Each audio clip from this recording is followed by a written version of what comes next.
guy.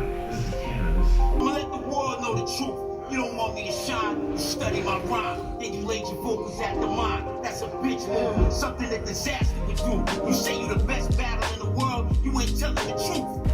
You'll never be like this guy. You get never. You get never. Yeah. You might as well give up. You must be crazy.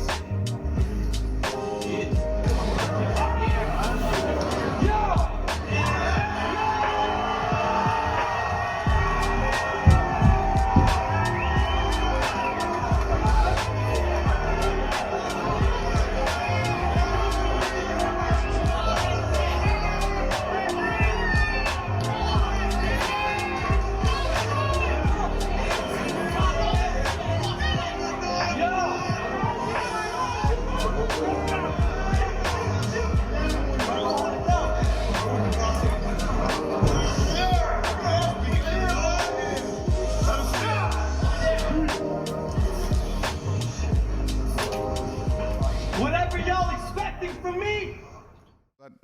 That's a big one in your life. I saw It is. that I know. So I saw that happen, and it shocked me. But we'll get to that in a second. So you came here was kind of like with the spirit to like battle and battle rap. To find hip hop heads and fucking be like, yo, do you rap? Yeah, let's go. That was right. Yo, it was so crazy, Taje. I was trying to see who rapped. Like, I would see somebody who was remotely dressed with some hip hop shit, and it's like, yo, you rap? And if you even came close to saying you did, it was rap right now. Right. Like, and that's how it started. Then it was invading ciphers. Yeah. Did that help your transition here? I mean, look, Do you bro. think it did? When I first came here, my transition was so bad.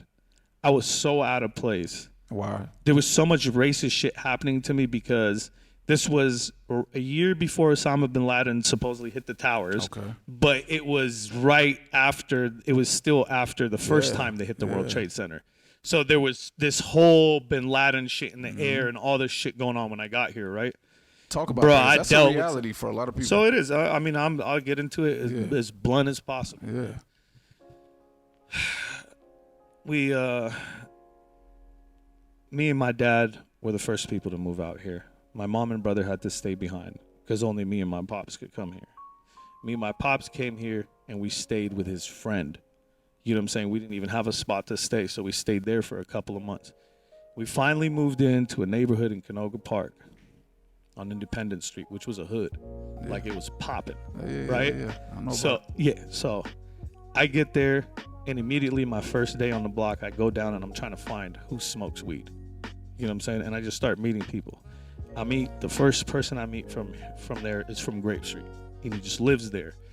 His name was Steve, right? Coolest motherfucker ever. He was like 19 years old or some shit, and I was like 15. We start hanging, me and him. He starts just teaching me mad shit, how to roll a blunt, all types of shit. Like, I didn't know how to do none of that shit, right? Philly Titans and all types of crazy shit. You know what I'm saying? I'm like, so I'm sitting over here. I got like a real, like, in my mind, this is an OG, but he's 19, but like, he's already like an OG, right? He had like Watts tatted on his back in Old English, you know what I'm saying? Like, he looked crazy, right? Like, he was a big dude. I was a kid. I love this fool, bro. Like, he really put me on. Like, I would go onto the block every night and look for him. Like, yo, where's he at? Like, he would just be hanging out, like, selling shit. Anyways, the day my mom and brother arrived back here, so we finally fly them out, like, probably like 6 months later or something. Now they come, right? The day my mom comes, he gets killed. Like, on my front door, right? So he gets killed, and over some bullshit, right? I don't even feel like getting into all that shit, but he died over some bullshit, right? And that shit fucked me up so bad. And like, my mom seen it her first night in America. So she was like, "Wow, we're moving to the fucking safest place in America." Like, she fucking flipped out. So we moved to Santa Clarita at the time. Like, in my mom's head, they don't know anything out here, so they thought like that was like gonna be a cool place. They didn't understand what I dealt with as soon as I got there, and there was like a lot of Peckerwoods. So they didn't understand that, the concept of that, you know.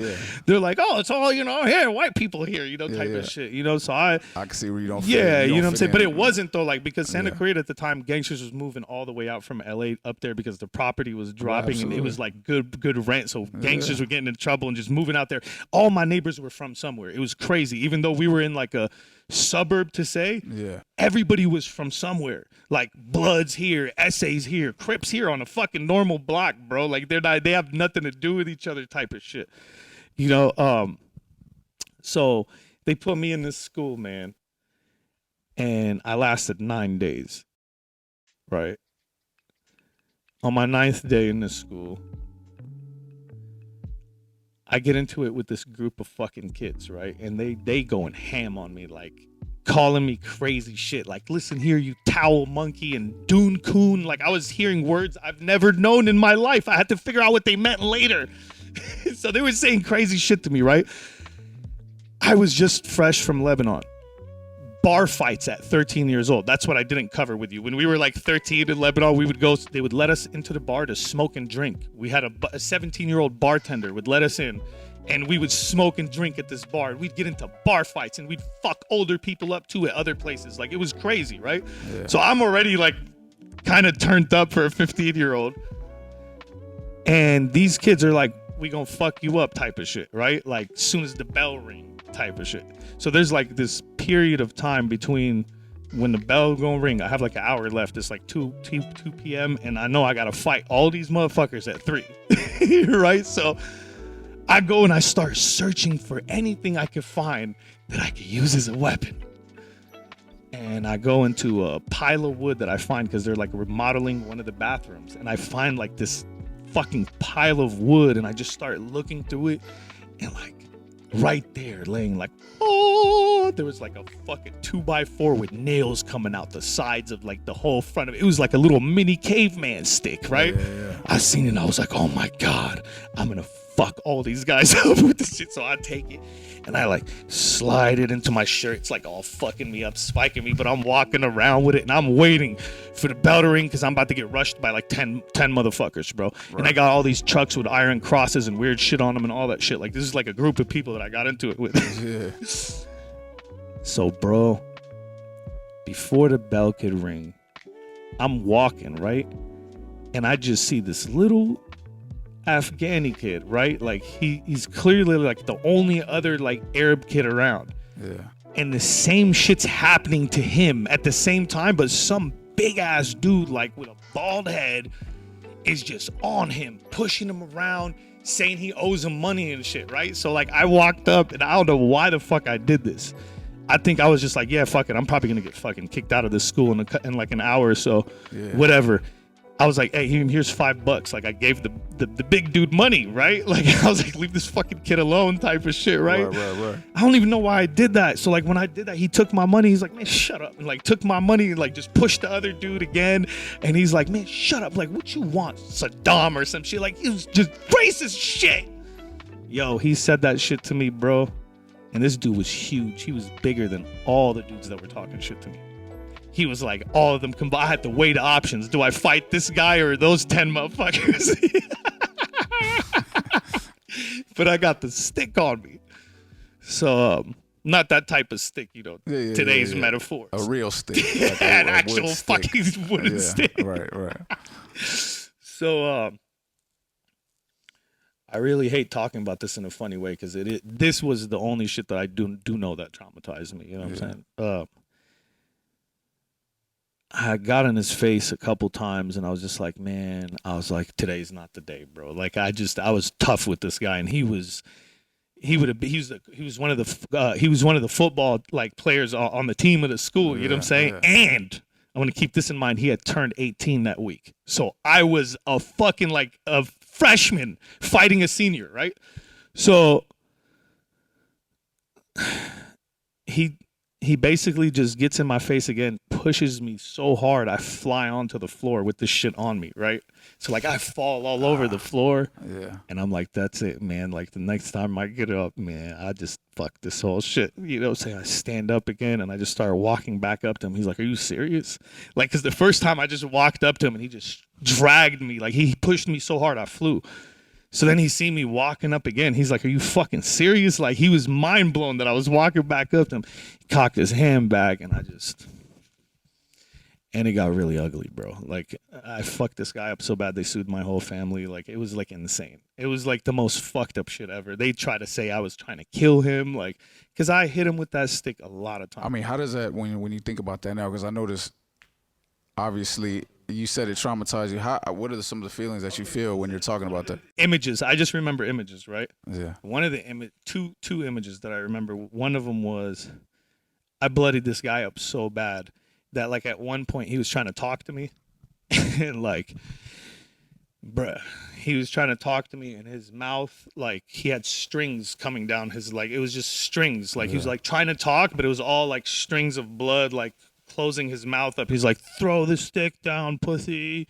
Throw it. And then I threw the stick down and started punching him, like, and I just kept on hitting him until it sounded like that.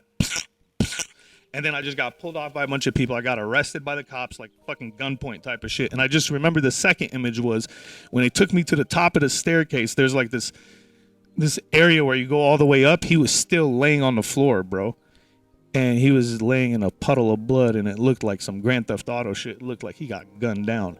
Like, that's what it looked like to me. And when we went in there, the first cop, like, he was like, are you sure this is the guy? Because, like, I was tiny. Yeah. And, like, are you sure that I was just quiet? And I'm just like, and they're like, are you sure that's him? Oh, keep in mind, I cut the story short.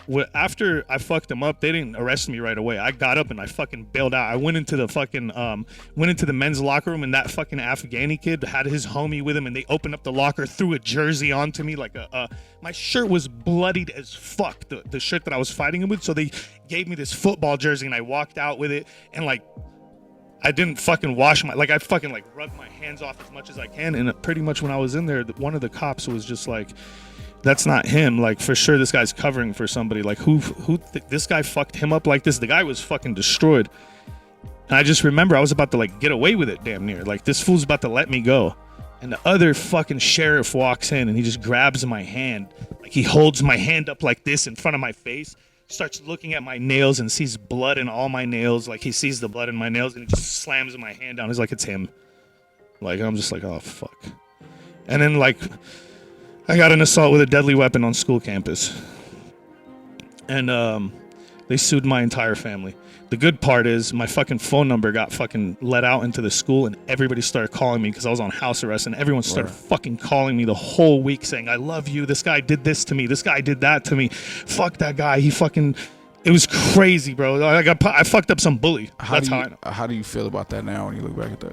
I always think about that situation because it always comes back to shit. Like, Why do you think it affected you like that? Because he made me feel like I didn't belong. I hate that feeling, bro. Like, because I remember I was so fresh. I felt like he spoke for all of America. You know what I'm saying? Like, I felt like the owner of America was kicking me out. You have to imagine in my head, I'm a young, like, I'm conditioned from a different country. Like, to me, got a lot of other shit that you've bottled up. It made me, when I went into my battles, this is something people will argue with me about. Yeah. But because when I went into my battles, everybody would say, you fucking Osama bin Laden. And immediately, that's all I would get hit with. It developed my defense mechanism to study every single culture in the world and make fun of every single one. So, like, now, because I get called an Arab in every single battle, I bring up everybody's ethnicity, too. You know what I mean? And I just do it in a funny way. Right. I take the fucking edge off it instead of coming from a hateful place. Because for me, what we do is stand-up comedy. It's not a hateful thing, you know? What that motherfucker did to me was hateful. He made me feel like I didn't belong here. And this dude, like, Is that the part that's more traumatizing, or what you actually? Yeah, nah, just that and just the amount of blood that I saw. Okay. Look, I've had more traumatizing situations that weren't involving me, like battle rap involved wise, even in the Valley, we had a this is another story that like I try to tell people why I don't like violence around battle rap, and like I don't like it to be really gangster like that. Like if it is, everybody knows they're here to put on for their people and get money together, and this is not the place to do shit. But it's hard to control that here in LA, and you understand that.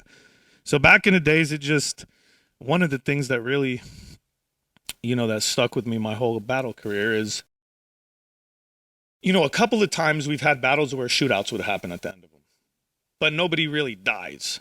You know what I'm saying? But this one night, it was in 2003. You know what I'm saying? The spot called Bubblers in the Valley. We used to battle there for bongs, bro. Like it was before motherfuckers gave out money like that. But these bongs were like $2,000 a piece. Crazy glass bongs that you won every time you battled there. It was like a weekly thing. I was collecting bongs, man. I had like expensive ass bongs, bro. I was flipping them shits, getting mad money out of them. And I broke most of them, but I flipped a lot of them though. But long story short, we went there to battle that night, and people got killed at the event.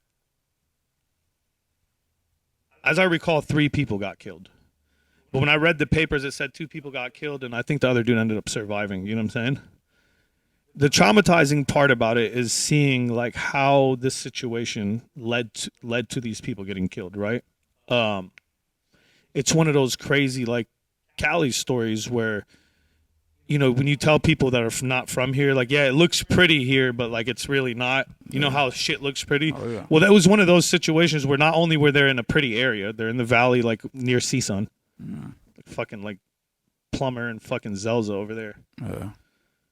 And not only that, but the dude that drove into the parking lot was this little white kid, bro, like with just glasses on, looks like a dweeb, a Malcolm in the Middle looking kid, bro, who drives into the parking lot, and like these essays were like standing in the middle of the parking lot drinking and smoking, and this dude's trying to get in, like he's trying to get off the road and get into the lot. So he just honks at them, like, get out the way. These fools turn around, like, what's up, fool? And all this shit. Like, they flip out on this kid. They pull him out from the window, beat shit down this kid's leg, like, to the point of no return. I don't know how the kid drove off in his car. He was just fucked up beyond recognition. And, bruh, like, 10, 15 minutes later, the essays was just hanging around. And then, man, some crazy motherfuckers showed up, bro. Like type of gangsters that kid should not know, bro.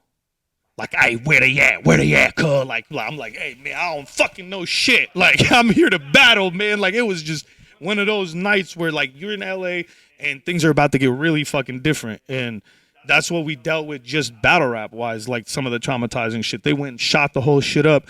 And pretty much before all that started, they pulled up in a lowrider. And the essays were like, hey, man, let me use your phone, to me. You know, and I let one of the essays use my phone. He uses my phone because I felt like he was about to take my phone, whether I liked it or not, type of shit. Like, he hopped out the lowrider, just pulled up on me, hopped out, like, let me use your phone. He caught me in the back using my phone. Right. Like, crazy shit, right? So I'm like, yeah, I got you, homie. Like, you can use my phone. So he uses my shit and gives it back to me. So I was like, all right, cool.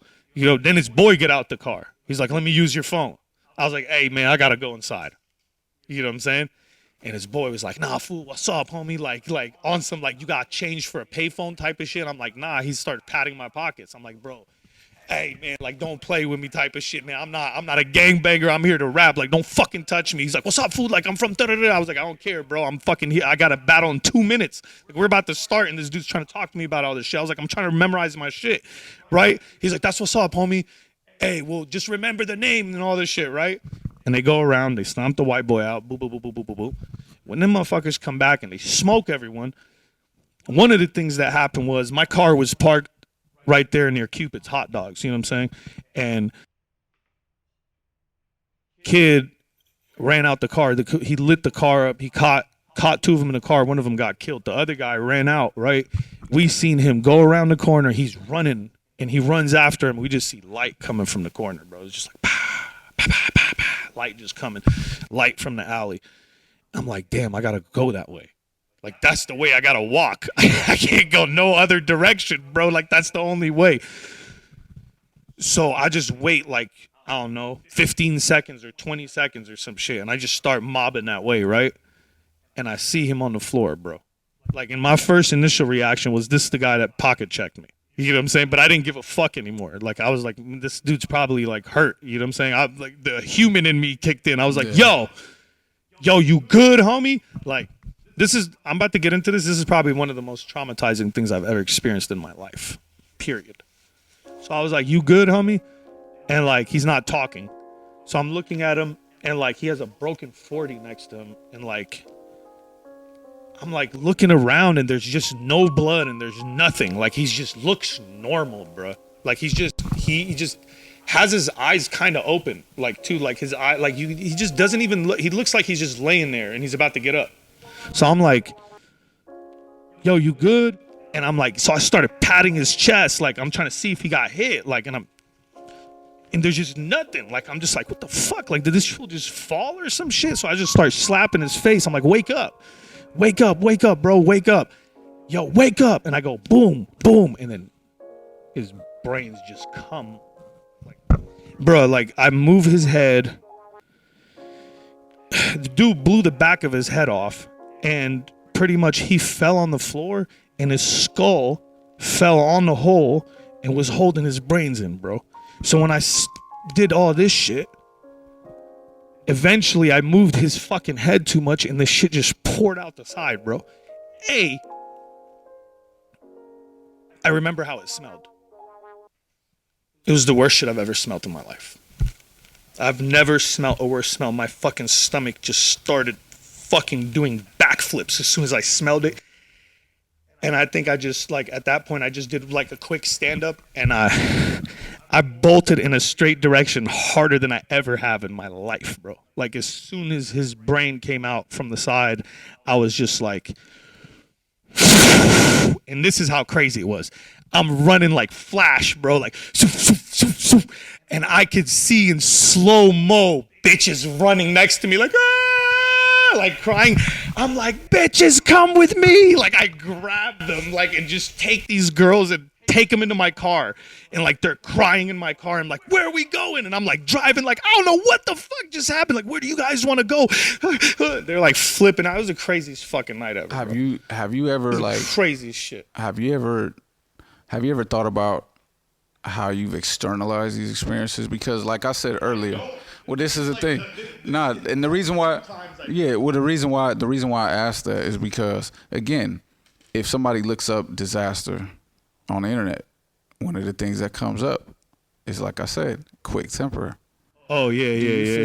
So the reason why I asked that is because, you know, a lot of the things when we go through stuff, people don't understand that just because you don't think about it consciously, it comes out in your behaviors, how you react to things. That shit fucks with you for weeks after it happens, so it changes you. Yeah, and that's called PTSD. Now, this the thing with PTSD, though. When you don't know that it's happening, it can affect how you communicate with people, how you deal with things that get on your nerves, things that make you nervous. You know, your reactions are like, can be extreme. You get what I'm saying? So you know, and that can happen with a lot of this unrecognized trauma, which you have since the beginning of your life.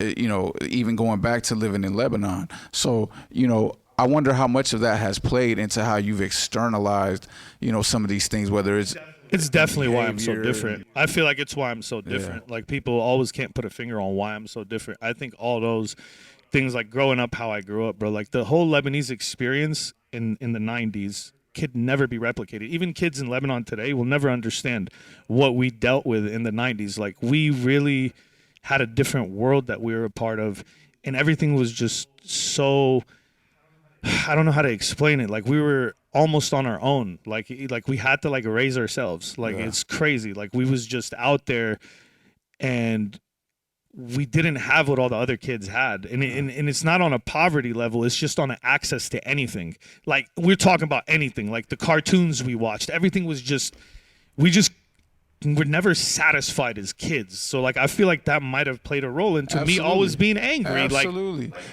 and then you come here, right? And you're around a bunch of people who have similar experiences, who are externalizing these experiences through similar behavior. Right. You know, where again, you know, in a lot of these places, like again, like where I come from, you know, this anger, this violent way of dealing with things, that gets promoted.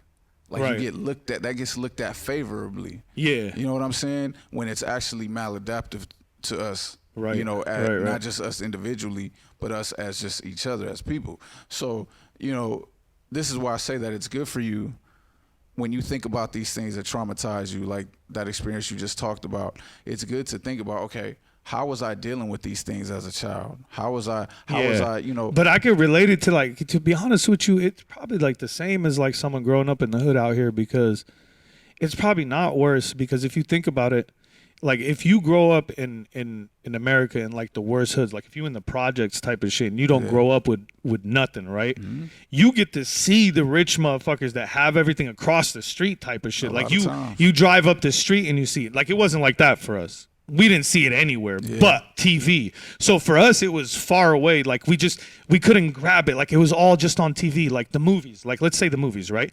We would get the movies y'all would watch a year and a half later. Oh, yeah. So like when like Titanic came out, we watched it like after it was gone out here. Like nobody even, so we was like behind on everything. Like it was just really, it was really crazy to be part of a world that was just so, it was just lacking all the time. Like we just never got to bust our nut, which is another thing too, because ain't no fucking going on when we was young out there. Like I'm telling you, like it wasn't like America. I lost my virginity in America the first 2 weeks.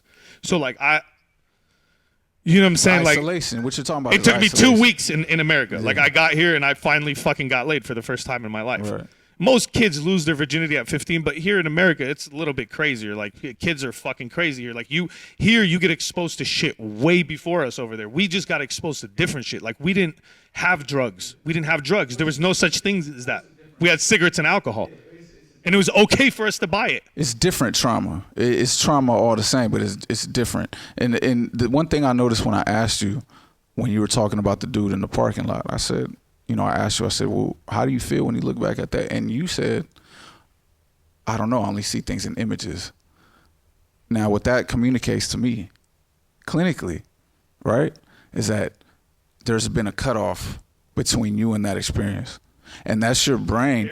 That's your brain. That's how your brain actively is wired. All of us, it's wired to deal with things, to make it seem easy. Yeah, but it's bad too because it stays. The brain remembers, and the body remembers. So a lot of times, what happens with a lot of people that I talk to is that there's a disconnection between the mind and the body. So when I ask you, okay, what were you feeling when you saw that? Now you know it tripped you out, right?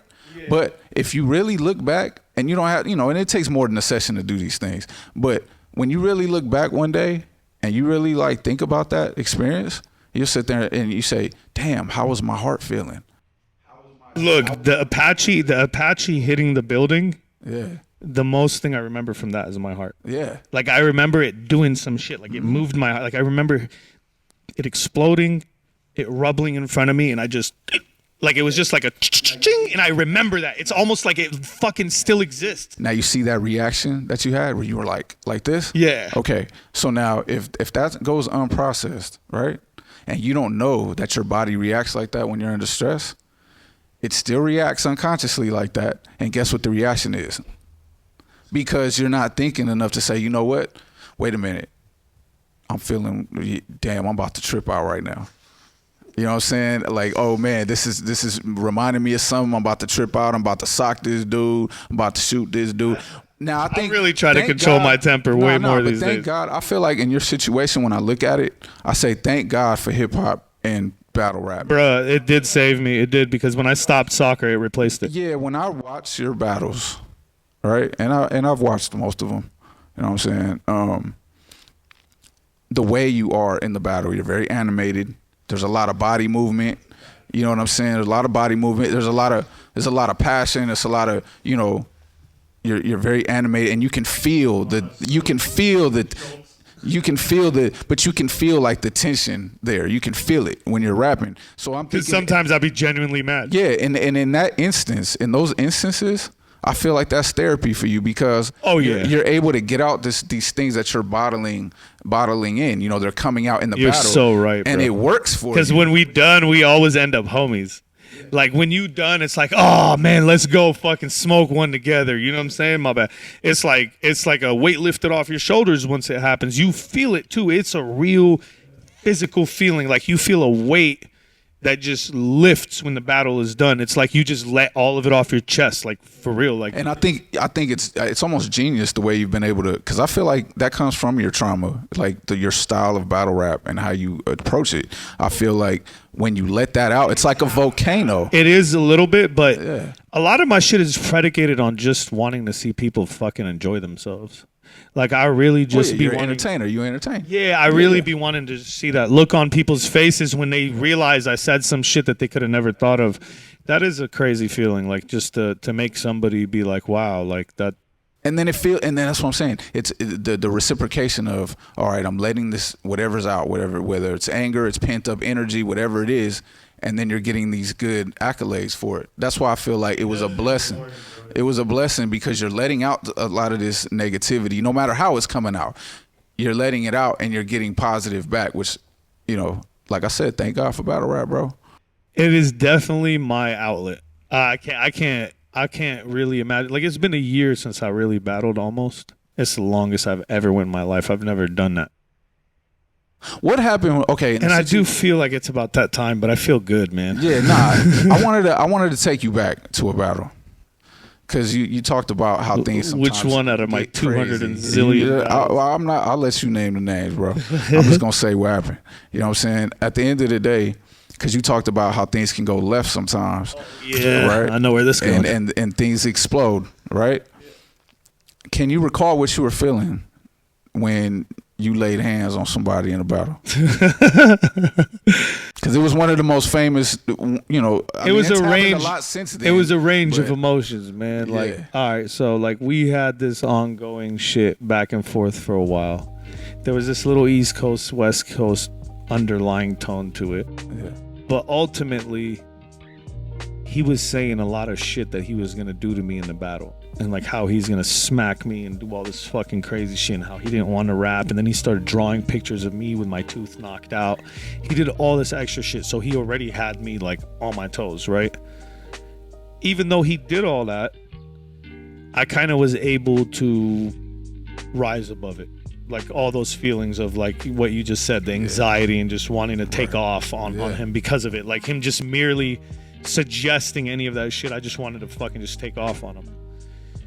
I think that died down until in the battle, I said I should punch you in the face right now. And I was trying to remember, like I was trying to go to the next bar and he just cut me off and was just like, do it. Like, and the feeling that I got when he said that was pretty much that he wanted me to. Like he came there for that. He told me he came there for that. He's telling me like he wants that. Like to do it for like views or I like don't just fucking know, bro. Like it just he gave me that look like what's up. Yeah. It was the weirdest shit ever. I felt like if I didn't do it, it would be weird. Like it just he asked me to punch him several times. I'm like stop, and then I just couldn't even remember what I wanted to say anymore. Like the bars were gone at that point. It was weird energy. Like I was already like oh shit, I'm about to fight. Like and just those moments right there. It kicked in my instinct that I always have. It's my natural instinct that when I even feel like somebody is about to do some shit, I fire on them.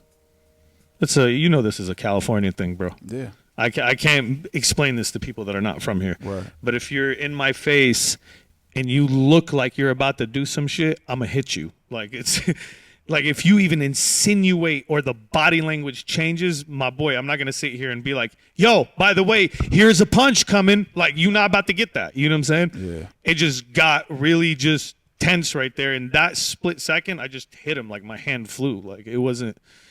So I don't know how much like thought was in that moment. There was some thought prior to it, but it didn't really connect. It wasn't something that I fucking planned to do. You know what I'm saying? Did you feel it building though? You said you felt. I felt like it built, then it just got killed. But because it got brought up right there, it went right back up 0 to 100 that much quicker because the fucking structure was already there. Right. If all that shit wasn't there, I don't think I would have tripped like that. I probably would have been like, shut the fuck up, bitch, while I'm rapping. You know what I'm saying? Okay. Because I should have said, man, shut the fuck up. Don't talk while I'm rapping. You know what I'm saying? Like, it's still my turn. The battle's not over. Do you think that situation, what do you think was the aftermath of that situation? Like, as far as, how do you feel about it now?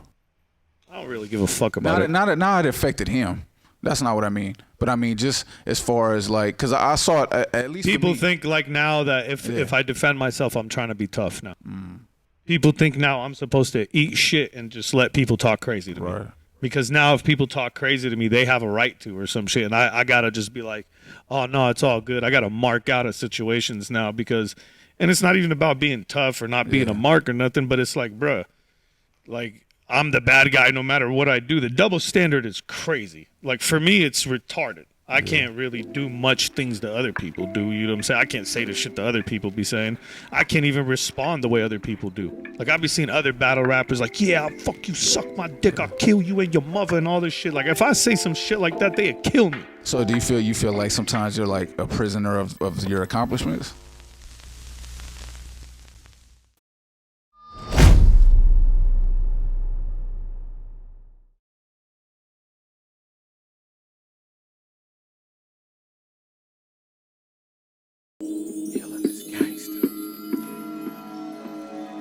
H-E-A-L-I-N-G is G-A-N-G-S-T-A